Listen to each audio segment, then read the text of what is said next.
What's up, real MVPs? Ricky Widmer here, and welcome into another episode closing out the week here on Friday of MVP Games Live. I am joined, like I always am, with my fellow co-host and beautiful face, Soapy Muffin. I mean, the face ain't beautiful, but hello. How you doing today? So we're closing out our third week. One more week, a week from today, and we'll have been doing this show for a month straight.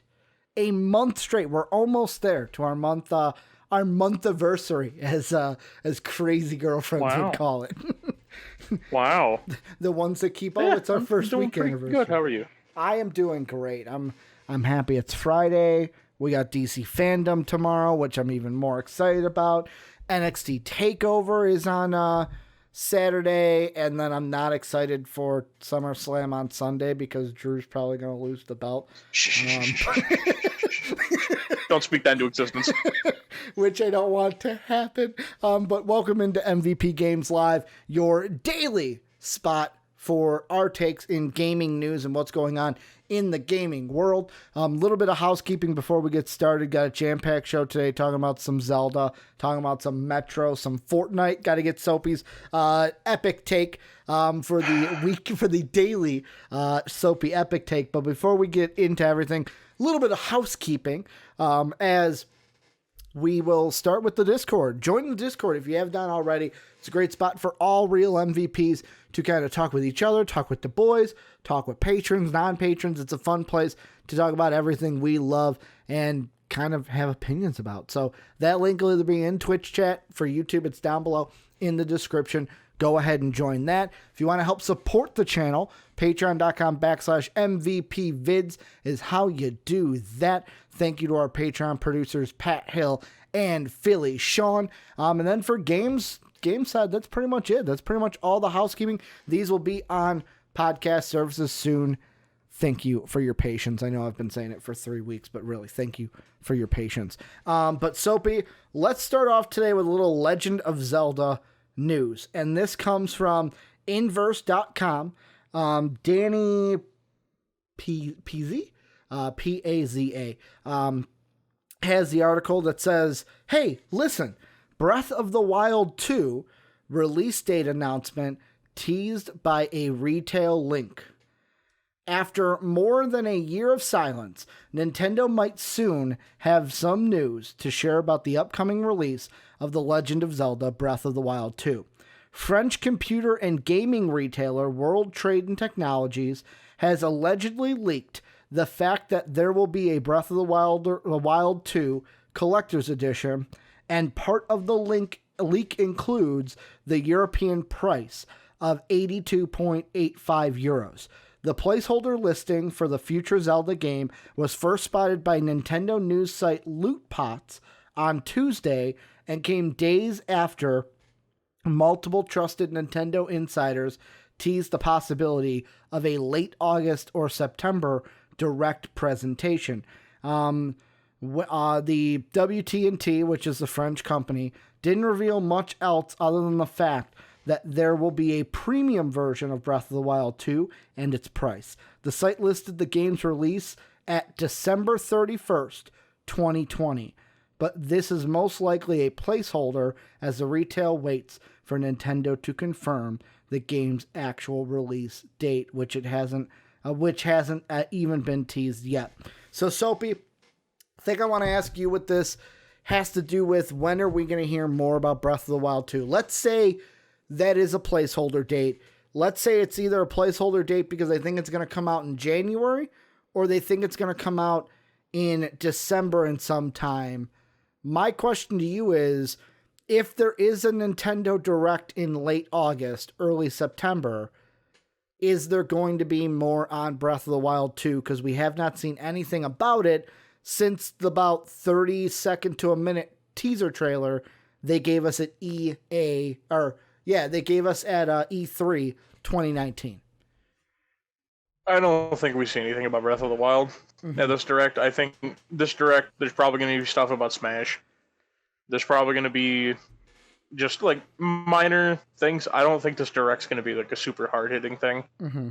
And I think it's mostly just because right now, I think I mean, obviously, it's for some weird fucking reason, Nintendo just kind of builds up everything that they want to like talk about at once. Yeah. So I think they're gonna wait until a later date, till like it's closer to release. Like, I don't think they want to be like, oh, it's coming, because if it was leaked already, it's like, okay, we already basically know it's coming. See, I don't think they want to like feed into that fire. The only other thing that I think about with that though is, do you think they'll have another direct planned after August to September? Like, do you think they'll have a October, November, or late November direct also? Like, do you think we're going to get two? Because to me, I'm almost on the side of, holy shit, like we might get an extended look or an actual like trailer for Breath of the Wild at a direct if we have one this month, because I don't know if they're going to do a direct and then a month to a month and a half later do another direct just to give us Breath of the Wild. Unless they're going to do, they have done mini directs before. So unless they have another mini direct in like November, about a month before the game comes out, the question is the placeholder even like, hey, this is where we think it is, and then Nintendo goes, no, we're not ready yet, and then that date just gets pushed? Like, is that where we're at? Where it's like, don't even worry about that date, because they just had to put a date in. That doesn't tell us anything about when it's going to be released. Yeah, I think I would not be surprised if they have another direct planned for this year. Mm-hmm. So full direct or mini direct? I think full direct. Okay. Because like Sean's put in Twitch chat, they've had big directs like back to back to back before. Good point. So it wouldn't really surprise me if like in October, November range, if we get another direct. So I think that's a possibility. I also think, once again, Nintendo's never been really a company to come out and just be like, oh, this is coming. Mm-hmm. Like, they've been more of like when we have like concrete evidence that like this game's coming out this time, that's when they announce stuff. Yeah. So I think that's most likely what they may do is like, obviously the leaks and everything are out there. Mm-hmm. We know it's coming. It's just we gotta wait for when Nintendo thinks they're ready to start like promoting it. Yeah, and I mean, when did Breath of the Wild come out? Let's see, Breath. I want to say like 2017, 2018. I meant like month, like time of the year. Oh. But it did come out 2017. You're right about that. March of 2017. So like, see, that's the other thing that I think about is obviously the game needs to be done, and we don't even know about that. But if they're like thinking about this already, the game is probably already like finished and finishing touches are on it. I'm wondering, is this placeholder just because they needed a date and it means nothing? And Nintendo, like, if they plan to do it in March again of 2021, then we'll probably hear about it in, like, January. Like, hey, here you go. Or we could still hear about it in November, get the hype up before it comes out. Or is this going to be a Switch thing to where it's like, hey, we don't have a new system coming out. The next gens are already coming out. We need something. We need something for the holiday. Like Nintendo, I'm not saying Nintendo cares about making more money than Sony and Xbox, because really it's always been Sony and Xbox fight up here. Nintendo kind of does their own thing down here, and they haven't really kind of swerved into a console war. Like they've just, hey, we're going to do our own fucking thing. This is how we're going to do it. Either Sony and Xbox like it, they don't like it. But is this going to be Nintendo basically, hey, we need something for a December, like Christmas time release. That's why we're going to release it in December, maybe right before Christmas. We get, boom, here you go, Breath of the Wild 2. I think they probably have other stuff in the pipeline for it. Mm-hmm. Like I mean, obviously that's just like a guess. Yeah. But like they may have like another Pokemon DLC that they're gonna release. They may have other things like with other projects they have. Because I think it was like a week or two ago we talked about Pikmin. Mm-hmm. Like they may have a Pikmin game lined up or something like that. Like I don't think they pushed. Like I feel I think right now, I think it's too early to hear something about Breath of the Wild. Mm-hmm. And the only reason I think it's too early is just because, like, Nintendo would have already talked about it if they basically have finishing touches on it. Yeah. Like, we would have at least seen a trailer of it so far. Like, I think they're at the point of it's getting close to being finished. Mm-hmm. And I think if they have one in, like, October, November, I think that's when we first see it.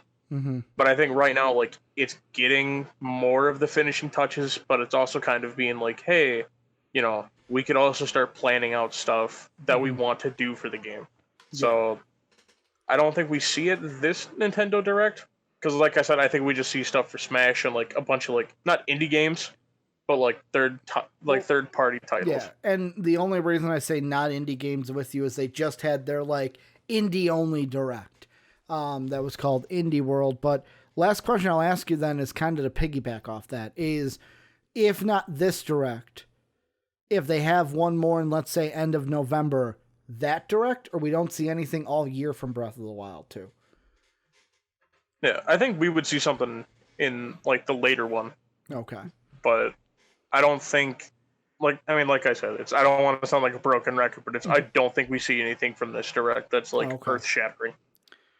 Well, Soapy, the next thing we're moving on to is your buddies, your pals. Woo! Epic, baby. So the article I'm looking at is from IGN. Wesley LeBlanc has the article. It says, Fortnite versus Apple. Epic turns its legal dispute into an in-game event. Epic Games has turned its feud with Apple into an in-game Fortnite event. The free hashtag FreeFortnite Cup.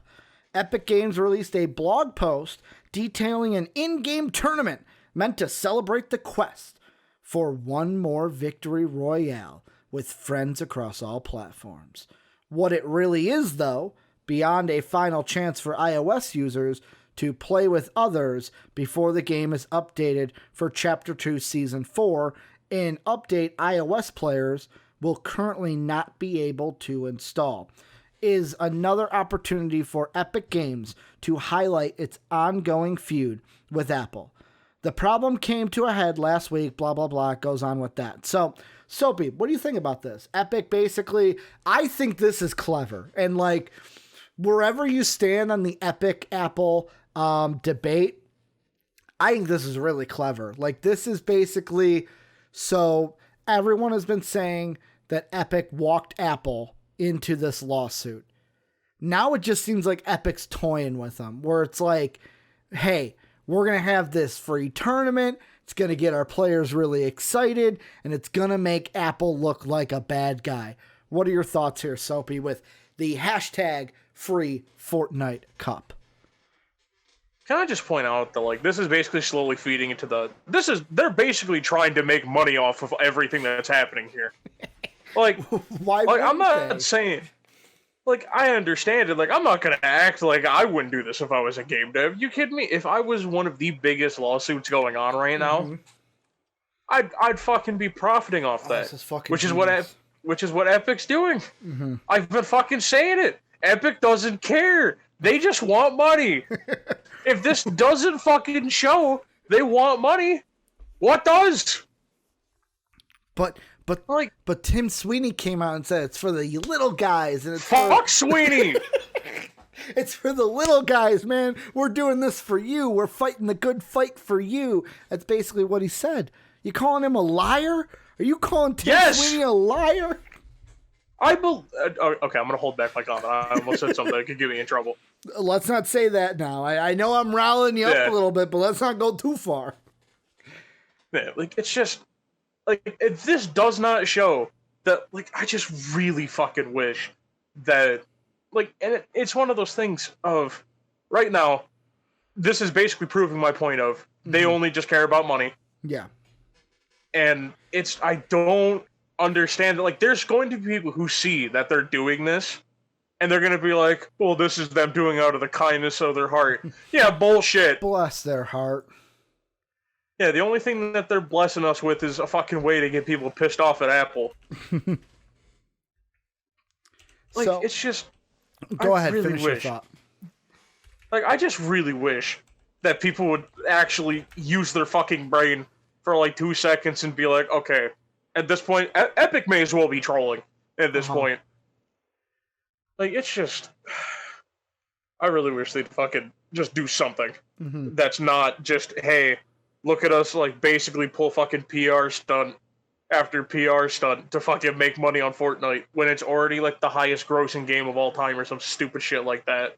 So, the other thing that I wanted to bring up, because I just wanted to bring this up to get Soapy's thought on it, because it's funny. I think it's brilliant.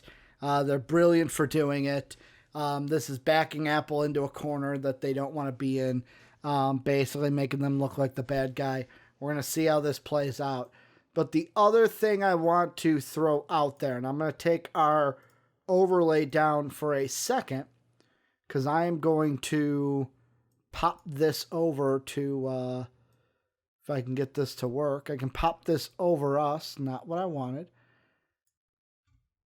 And basically, you guys see on the screen now, this trailer was put on the Fortnite Twitter page, and it said hammer emoji, lightning emoji, rainbow emoji. And August 27th is supposed to be the release of the Fortnite next chapter, chapter 2.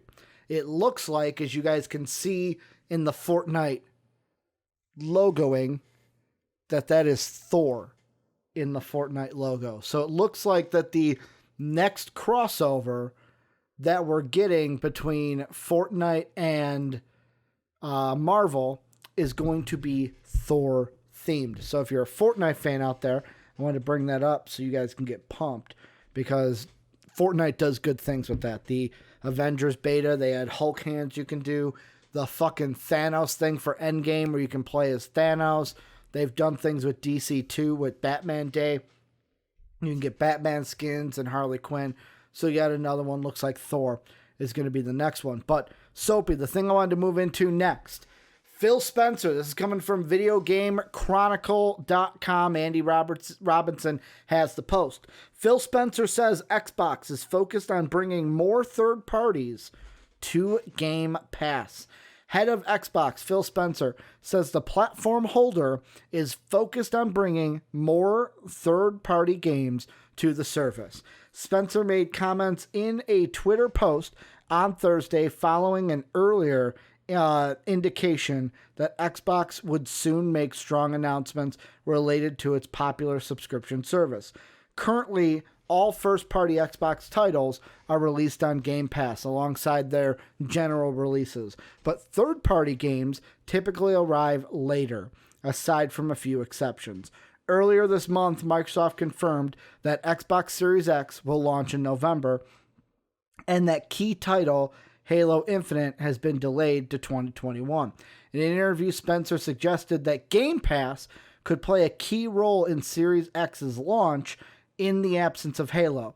He told Gary Whitta's Animal Talking Twitch show, "What you'll see from us around the launch of the console, frankly, isn't going to change too much, because you were going to hear a lot about the console and a lot about Game Pass, and how we think those two things together are a real great value position or proposition for gamers going into the next gen." So, Soapy, I'm going to ask you this.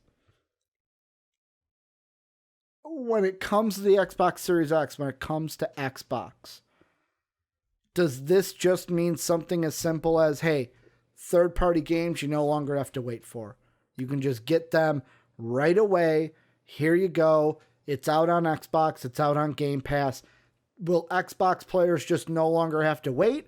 Or is this more into it and stuff that I might be missing as a PlayStation person? Okay, sorry. Can you repeat the first part I disconnected from? Yeah. Basically, it's when it comes to Xbox, is this just, hey, now it's you get the third-party game when it comes out? Or is there something more that I'm missing, being a PlayStation person and not an Xbox person?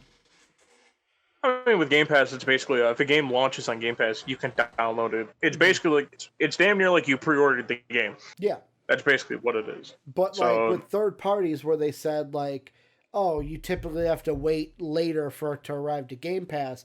Is this just going to be something as simple as, hey, you no longer have to wait for third-party titles like you used to? Yep.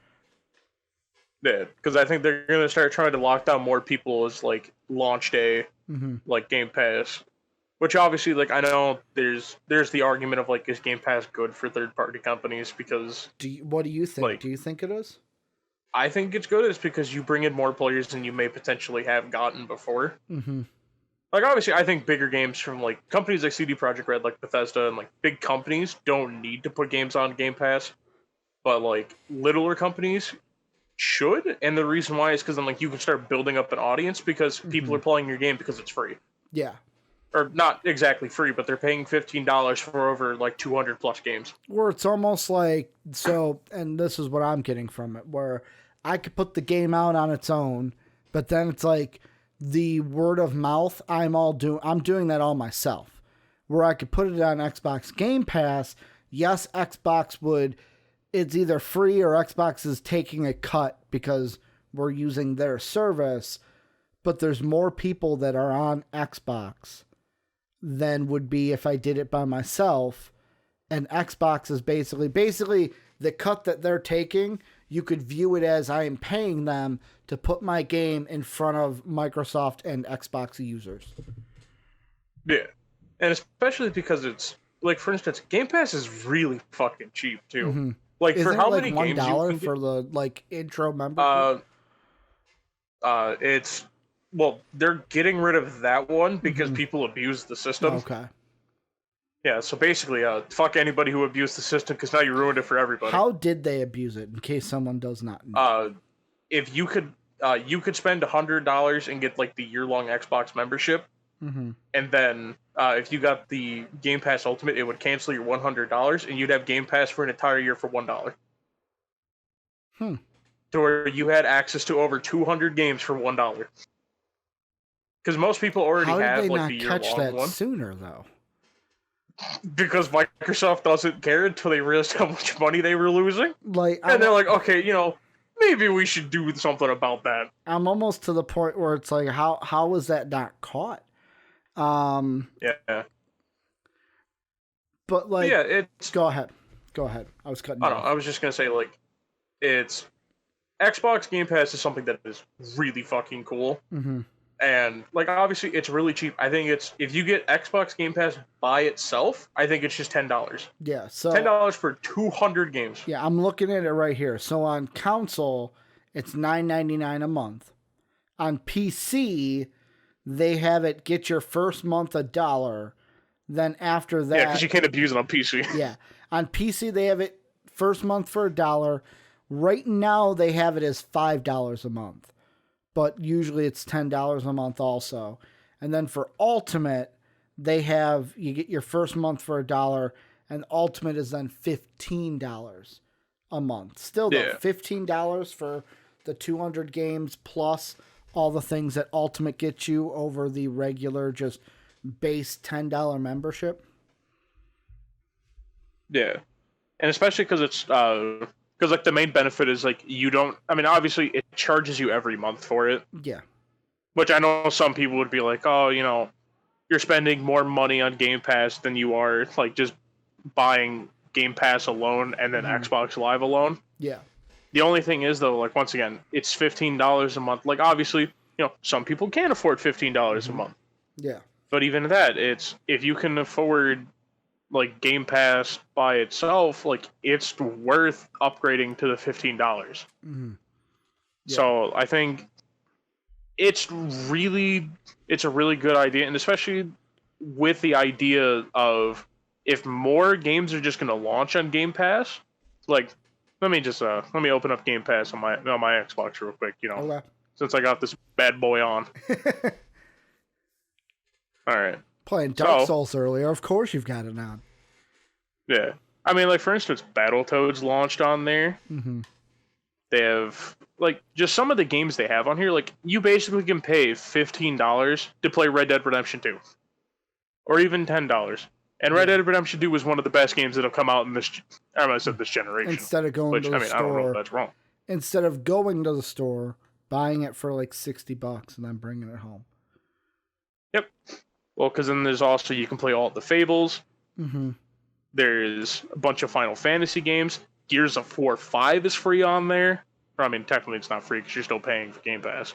Grounded's on there if you want to hit, play that. Hit Sensation. Grounded's also on Steam, I see, so I can still play it. Yeah. Look at this. Kingdom Hearts is on here. That's what we need. We need a Let's Play of Soapy and I playing Grounded. Man, dude, what a fucking what a playthrough. Soapy's like, for instance, no, the man, Outer I Worlds don't is wanna on play here. that. Yeah. Like, it's just, there's a lot of like really big games that like I'm gonna be brutally honest, I would play 90% of these games that are on here. Yeah. But like, it's the fact that there's options Mm-hmm. that like, if I ever get bored and I'm like, oh shit, dude, I guess I want to play Zoo Tycoon. Well, and I mean, because I'm bored. Look at that. That's the thing that I always thought about is like we know that Xbox is really like hitching its wagon to Game Pass. And I guess now with the Series X, we're really going to be able to like get the answer that to the question we've always asked is that the right decision, or is it not that it's the right decision, but how is that going to pay off? Bold move, Cotton. Let's see if it pays off.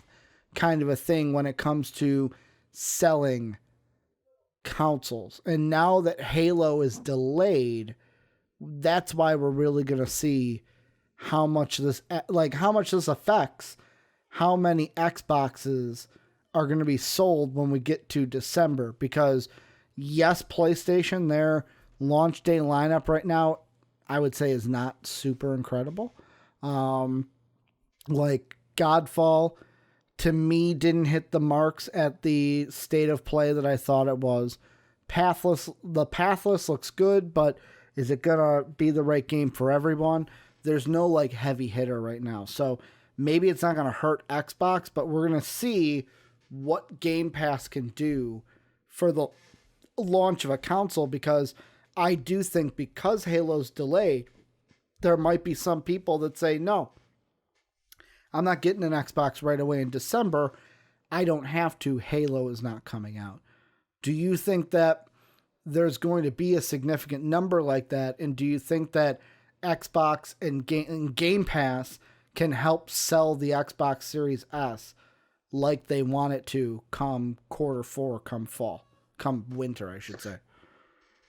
Yeah, I think it can. And especially if we're getting more third-party games on there, like at launch, like more people are going to be like, okay, I don't have to spend $60 on, like, let's say hypothetically, I know this probably isn't going to be one of them. Like, let's say Hitman 3 launches on there as like a third-party, like 100%, like it's on Game Pass. If that happens, that massively helps Hitman. So it's one of those, it helps Hitman, and also then it's a situation where it's like, oh shit, here we go.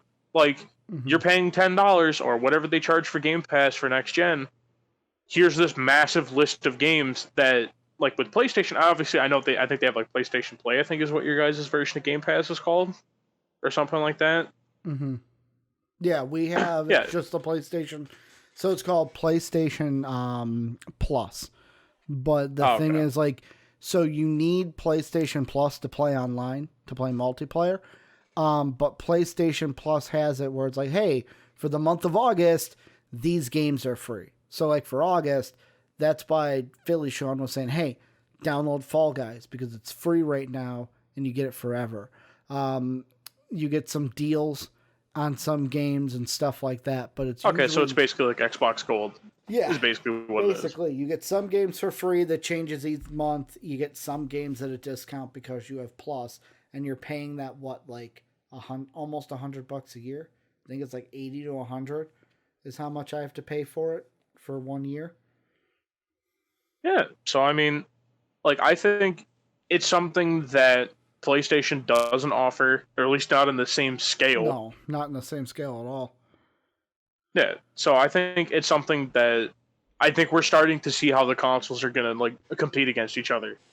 It almost feels like, and I don't want to fucking make it like this argument because I don't want to box in the Like, I don't want a box in the console right away. Like, it almost feels like the Xbox One X is going to be more of like it's going to be expensive at launch, but like in the grand scheme of things, like it'll be less expensive than the PlayStation because you're not spending $60 to get the new exclusives. Like, you're paying $10 a month to have access to 200 plus games. So, because we haven't gotten prices for either of them, you think that Xbox Series S is going to cost way less than PS5? Like, I don't know. I think the Series X and PS5 are going to cost exactly the same. you're I talking think about the Series from what I S. kept seeing, yeah, Okay. the X is going to cost the same as the PS5. I think Okay. the S is supposed to be the cheaper alternative. Yes. And honestly, I'm not going to lie. I wouldn't be surprised if the S outsells the X. I would not be surprised. And it's because, obviously, we're in the middle of a global pandemic. Yep. And The a economy daily is reminder not to like it is. wear your masks. Mask up, you fools. All that fun. Yeah. Don't stick your nose over the mask. Mask good, COVID bad. Mask good, Yeah. COVID bad. Yeah. Just your daily But reminder. it's also, from like, for Games Live. instance, yeah. Like, let's say, for instance, PS5 and Xbox Series X launch at 500.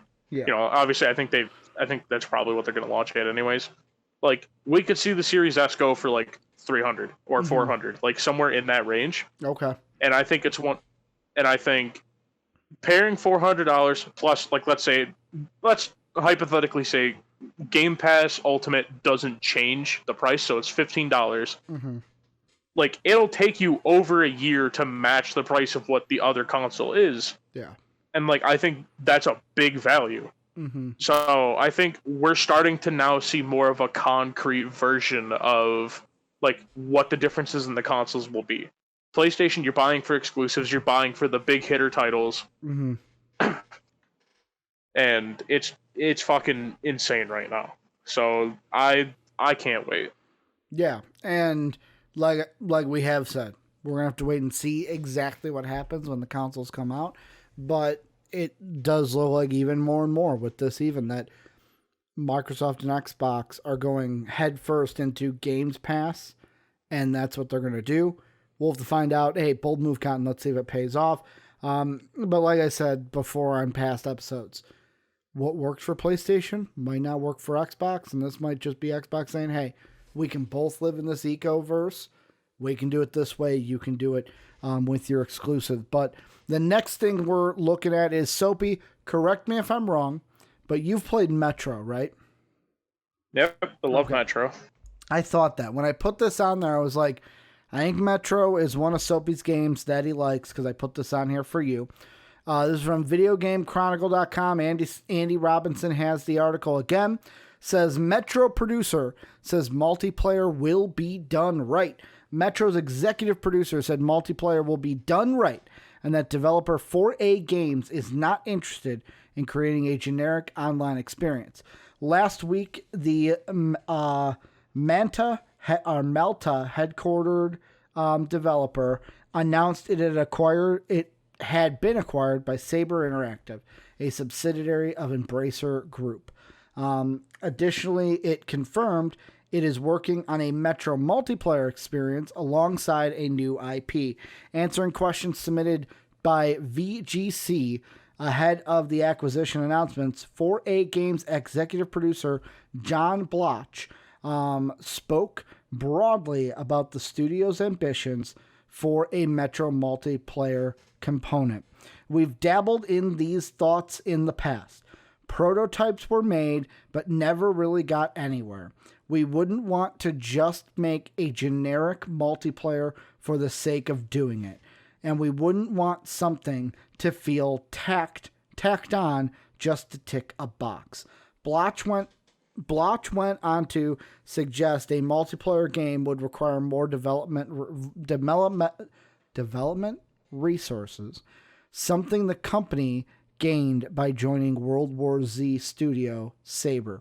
We appreciate that having a multiplayer mode takes an entire team the same size as a single-player experience, and just as much time. Doing both at the same time would require some significant changes, and most importantly, we would not want to sacrifice the quality, scope, or experience of the single-player experience of Metro for something like this. If we did explore this further, It would need to be done right. Soapy, what are your thoughts on this? Being a Metro player, do you think that everything is going to be ticked off right and that Metro is going to bring a multiplayer mode that is quote-unquote done right? Metro's one of those games that it is so weird to hear they're making multiplayer. Mm-hmm. And the reason why is because, like, the style of game does not even, to me, does not lend a multiplayer mode unless if it's, like, an online survival, like a co-op campaign, basically. Mm-hmm. Like, that's the only thing I could see. Because, like, obviously I don't think they're going to do, like, team versus team, because that game does not play like that at all. Mm-hmm. Like, it's just, with Metro, it's one of those games of, like, I don't think it needs a multiplayer. Yeah. Like, I think it's focus on the story. Obviously, Metro's never really had a good story, if I'm going to be honest. But, like, it's just, the setting of Metro's good. It's, like, the gunplay in Metro feels okay. Mm-hmm. Like, I don't think, like, they could do something with multiplayer that I'd be like, wow, dude, that's cool. That worked out fine. But since like, I'm going to jump in here, since it's like survival horror and stuff, would it have to be more like in the mode of Nazi zombies? Or like, could they do a mode more like Marvel's Avengers where, hey, there's a mission here. It's a story mission, but you're doing it with 4 other people, not just yourself. Yeah, I think they would go more of the Marvel Avengers route. Mm-hmm. Or at least just style like that, like Destiny and like games in that vein of, like that vein of genre, or that genre vein, whatever it's, however you want to phrase that. Yeah. And that's kind of where I get worried with that, is because Metro doesn't lean itself into being a game that can play like that. Okay. So that's why I'm worried for multiplayer. Like, obviously, I don't think they'll fuck it up because the Metro games are good enough that, like, if the multiplayer's bad, I could just play single player. Yeah. Like, I'm not going to lose sleep if multiplayer's bad. But just, I guess I'll say I'm worried. You're worried that they're going to do it the wrong way. Or they're going to... Yeah. It's not going to be a mode that is true to the experience you get in a Metro game. Yeah.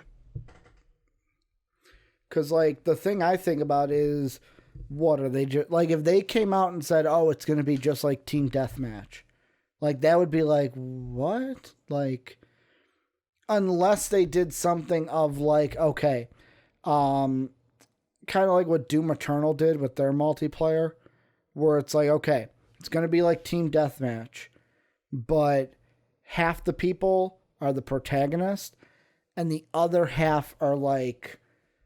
I don't want to say monsters, but like are the enemy. Where like in Doom Eternal, they had it where there was a mode in multiplayer where you went up against, like, you and your friend could play it, where one of you is the Doom soldier that you always play against, and the other one is like, hey, I'm the actual like boss character that you would go up against. The Juggernaut, as I think they called him. Something like that would be cool. I just don't know how you would execute it to where that's why I feel like I'm with you, where it's like, how do you do this? Because like with Metro, for me, I remember when we did Too Old to Game, seeing the commercials for Metro Exodus that came out in 2019, and there was it you? Were you the one that kept commenting, like, talk about Metro Exodus? I don't think it was you. I don't think so. I know there was a comment. Metro Exodus didn't come out in 2019. That game came out in like 2016. Well, that was Stadia. Yeah, that was Stadia and then PlayStation 4. It says 2019. I remember seeing commercials for it in 2019. Well, I could definitely tell you this. That definitely did not come out in 2019 because that game's old as fucking dirt now. Then what's the one that came? What's the newest Exodus game that came out in? Metro Exodus. Yeah, that's what I'm saying. So it was a remake of an old There's game. no fucking... Oh my god, dude. Maybe I'm just fucking dumb, because when I looked it up, I saw 2019. Yeah, I definitely remember playing that game before 2019. Because I was going to say, I remember, like, I didn't play it. I know I didn't play it, but I remember that, A, I saw commercials for it, and B, Dave and I talked about it on Too Old the Game because we had a commenter that wanted us to talk about it. I remember talking about it. Yeah, I don't think the commenter was me. But yeah, apparently I'm just fucking dumb. Maybe I'm just getting Metro Exodus mixed up with the other Metro games. I mean, who knows? There's a lot of Metro games, right? So, like, it's not hard. I mean, there's only like 3 or 4. There's only 3. It'd be like if you mix Kingdom Hearts 1 with Kingdom Hearts 2. But yeah, it's just, for Metro fans, I'm excited that you guys are going to be getting a multiplayer, but like you, I wouldn't want it if it was, like, if I was a player, I wouldn't want it if it wasn't going to be true to the game experience that Metro brings. I mean, I have one more thought as well. Go ahead. We got time. I think, have they said if the new Metro game that they're going to be working on, like, have they said, like, what style of Metro it is? Because I have not heard anything about that. Okay.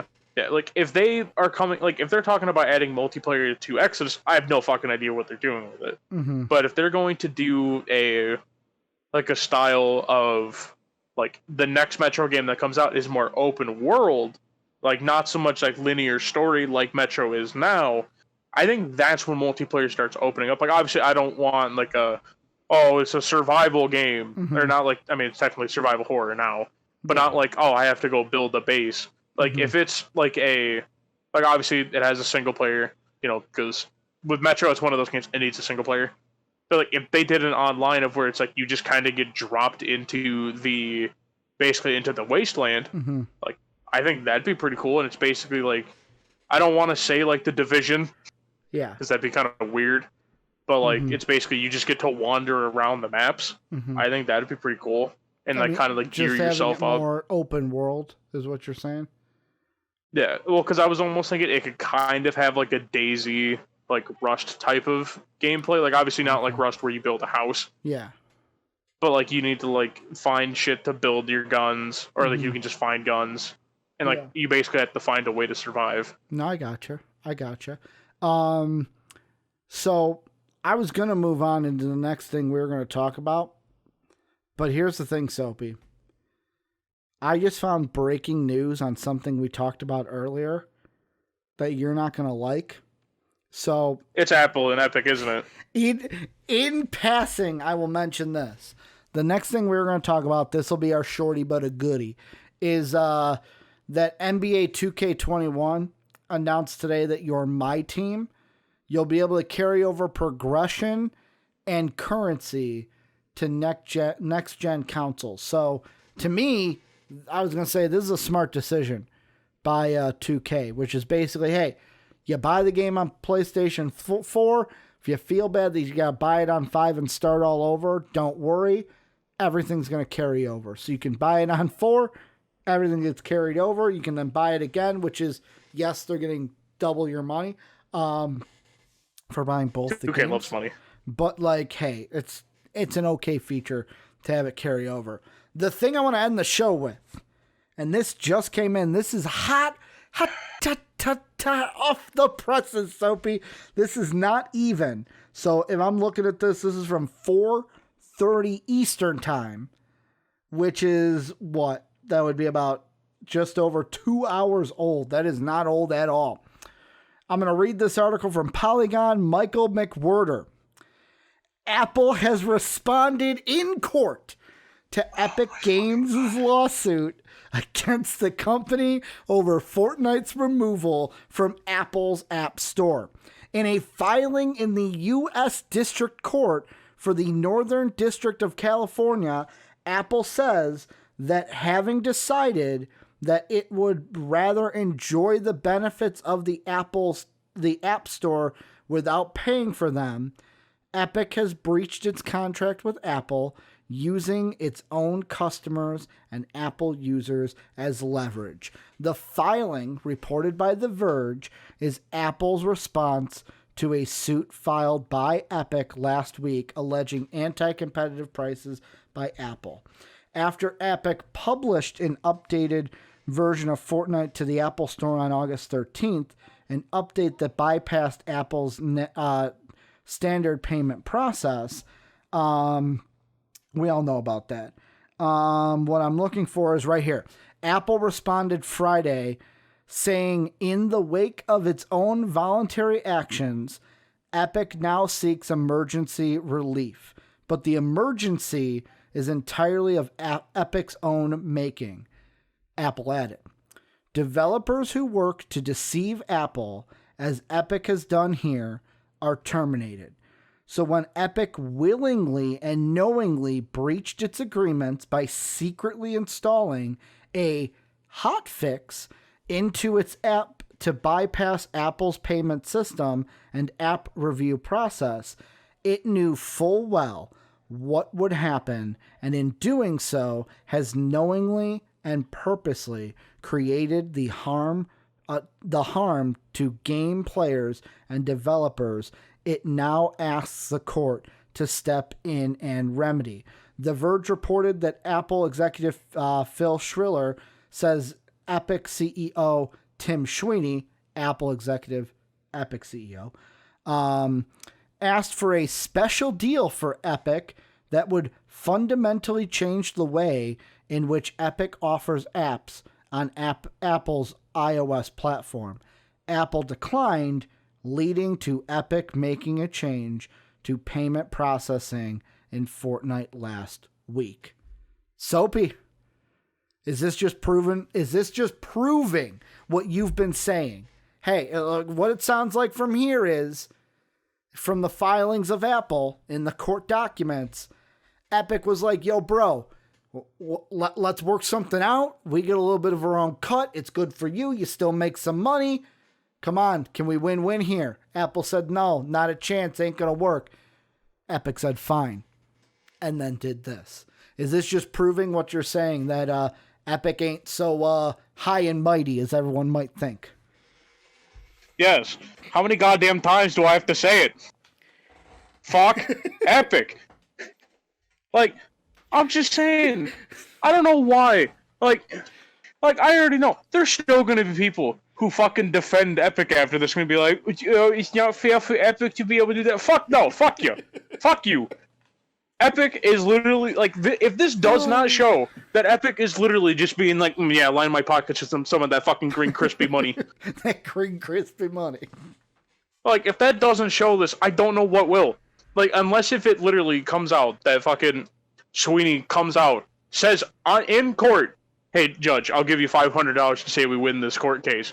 Like, I don't fucking understand. Mm-hmm. Can people just understand corporations only care about money? Mm-hmm. Can we stop trying to expect corporations to actually give a shit about the average person and the little guy? Yeah. Please. Like, I just hope to God when Epic loses this, they don't try to pull this shit again somehow. So, but knowing my luck, they probably will, and I have to keep repeating fuck Epic for the rest of my life. There's two more things. One with Apple, one with Epic. So the article then goes on to say, in its filing, Apple reiterated that it will welcome Fortnite back to the App Store if the game adheres to company rules. Apple wants Epic on iOS. Apple wants customers to have access to the games they love from Epic and every other developer. What's more, the success of Epic and so many other developers is exactly what Apple hoped for more than 10 years ago when it opened the doors of the App Store. But Epic's success does not entitle it to have this court step in and remedy the harm it knowingly created, nor is there any legal basis for that. If Epic is looking for intermediate relief for its customers, it can remove its hotfix, continue to comply with the contracts it signed, and that applies to everyone else, and go on to pursue its legal challenge in this court. There was an update on Twitter that happened about an hour after this article came out. Epic Games CEO Tim Sweeney took issue with Apple's characterization of Epic's request, calling the statement misleading. Sweeney posted a copy of the email. So I'm just going to basically, so Sweeney's tweet. Here, I'm going to do this, Soaps. This will be 10 times easier. Let's see. Tim Sweeney. I'm going to find him on my computer really quick. Great picture. Here it is. Let me see if I can fit this whole thing. There we go. Put you in there. Overlay goes away. So there it is. You guys can see it on the screen right now. It says this. Apple's statement is misleading. You can read my email in Apple's filing, which is publicly available. I specifically said in Epic's request to the Apple execs, we hope that Apple will also make these options equally available to all iOS developers. And here's the email. Dear Tim, Phil, Craig, and Matt, because of restrictions imposed by Apple, Epic is unable to provide customers with certain features in our iOS apps. We would like to offer customers the following features. 1, competing payment processing options other than Apple payments without Apple's fees in Fortnite and other Epic Games software distributed throughout the iOS App Store. 2, a competing Epic Games Store app available through the iOS App Store and through direct installation that has equal access to underlying operating system features for software installation that update as the iOS App Store itself has, including the ability to install and update software as seamlessly as the iOS App Store experience. If Epic were allowed to provide these options to iOS device users, consumers would have an opportunity to pay less for digital products and developers would be able to earn more from their sales. Epic is requesting that Apple agree in principle to permit Epic to roll out these options for the benefit of all iOS customers. We hope that Apple will also make these options of equal available to all iOS developers in order to make the software sales and distribution on the iOS platform as open and competitive as it is on personal computers. You guys can go read the rest. If you're on audio, Tim Sweety's Twitter has it. I'm going to leave this up for a little bit so you guys can read it. The rest of it on your own if you're looking at it. But Soapy, here's my thought though from reading this is, so I get what Tim Sweeney's trying to do, okay? I get what he's trying to do. He's trying to say, hey, we're not bad people, but it doesn't help from saying, like, me reading this and reading these first points, it would be like, nah, that's not how our app works, home dog. That ain't how it works. When it says competing payment processing, if I'm Apple, I'm saying, no, not a fat chance. Not a fat chance am I going to give you a chance to compete with us. You're on our platform. You play by our rules. You don't like it, take your game off our platform, which for Apple is bad. Apple's never going to say that because Apple knows how much money Fortnite brings in. But to me, I'm also like, I'm kind of on your side where it's like, it looks like Tim Sweeney is trying to play the, hey, I'm a good guy, Epics are good guys, while behind the back going, hey, how much money are we going to make off of this? Like, this is going to make us a lot of money, am I right? Like, why? Can just anyone fucking tell me? Like, does Sweeney drink fucking lead or something? Like, I genuinely want to know. Like, there's no fucking way. Like, I want to genuinely know. How do you have a horse in this race? Like, at all? Like, where's the ground that Epic's right? Because yes, there is the fucking contract that they talked about. Apple denied it. You still then went to breach the contract. So, you can sit here and be like, look, Epic good, Apple bad. It doesn't matter. Apple turned down your thing. So, I'm sorry, get the fuck over it, you big goddamn crybaby. Yeah, I mean, like, it's their platform. It sounds like Tim Sweeney and Epic are trying to make Apple into the rest of, like, they're trying to make Apple what we see on Android. And Apple's like, yo, home dog, we ain't Android. That's not how we run things. And Apple has the right to do that. You want to know why? Because it's their goddamn product. And Apple, the way they have run things is they are trendsetters. No one has ever challenged them.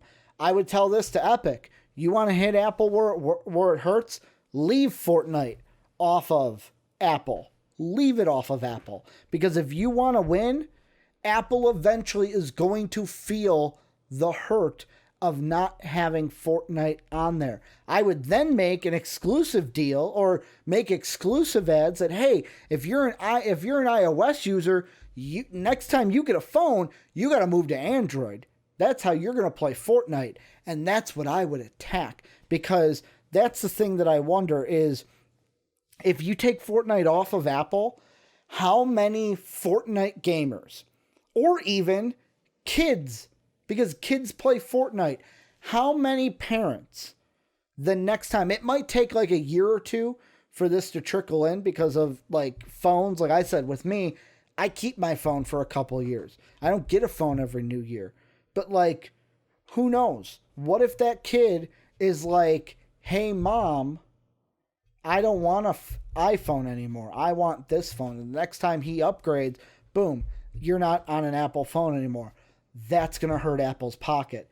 That's the only way this is going to hurt Apple's, if you hurt their pocket. So for me, that's what you got to do. The longer Fortnite is off Apple, the less money Apple will earn. That's where it's going to hurt. Eventually, we'll get Fortnite back on Apple. I don't think it's with a new system, and I don't think Apple is going to change how they run things. I just don't think it's going to happen. Yeah, and I don't understand what people aren't understanding, because like I even went to the tweet and I was reading the comments, and like people literally are sharing the exact same sentiment as me of like, they literally like people like Epic has no way of being right in this. Yeah. They breached the contract, which deserves for them to be terminated. Then someone's like, you guys just don't understand it. So what do I understand? I love how you say that, because the first one I bring up, this is from @the real A Daddy. You and Epic have zero grounds. If you don't want to play by Apple's rules, don't put your game on their platform. It's not that hard. The first reply to that is, so you feel happy to have a phone and not be able to install an app not fully controlled by Apple? Is your jail pretty? And it's like, what? Like, what? Don't be, it's like that comment I see they're kind of the person that would be like, yo, Soap, don't be a sheeple now. Don't be sheeple out there. It's like, dude, Epic didn't play by the rules. Epic didn't play by the rules. Epic it got terminated. Yeah, Epic broke rule. Epic get punished.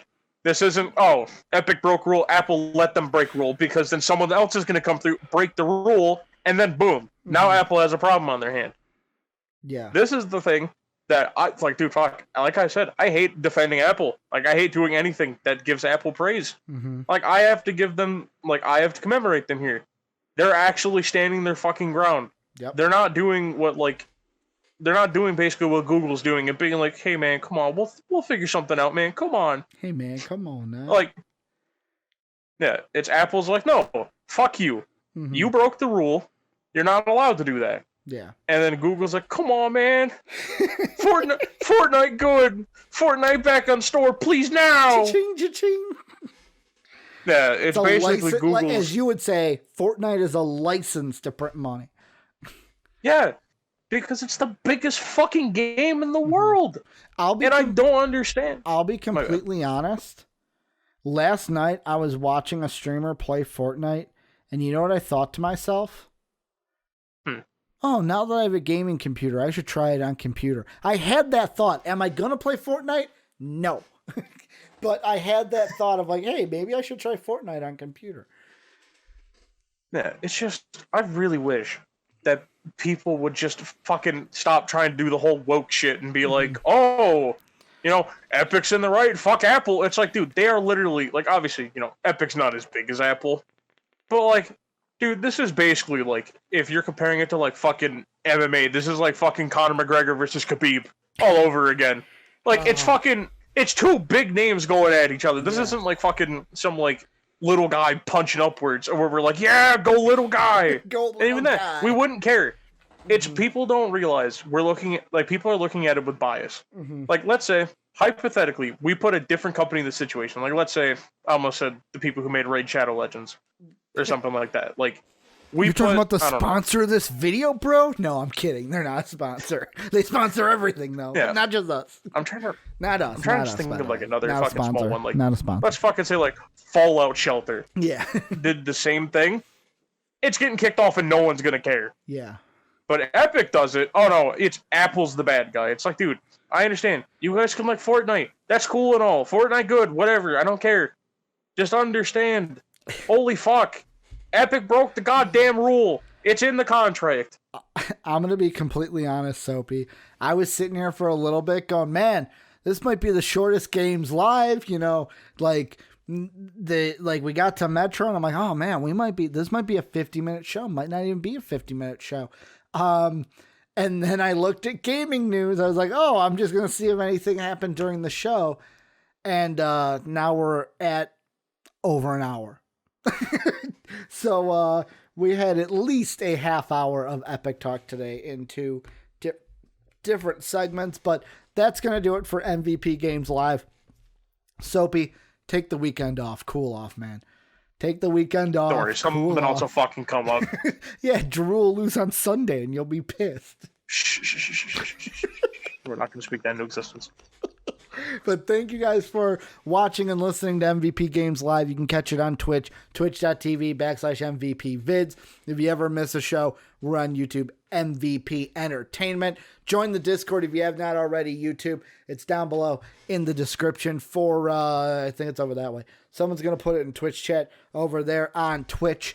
Anyone can, ! Discord. That's how you get the link to join. It's a great community to be a part of. Patreon.com/MVP Vids is how you support us. Thank you to our Patreon producers, Pat Hill and Philly Sean. Yeah, that's pretty much it. All the housekeeping I have at the beginning is what I say at the end. Thank you guys for spending your week or a little bit of time with us on this Friday, depending on how much you watched. We'll be back on Monday for more gaming news. And as always, have a good day, everybody. Fuck Epic.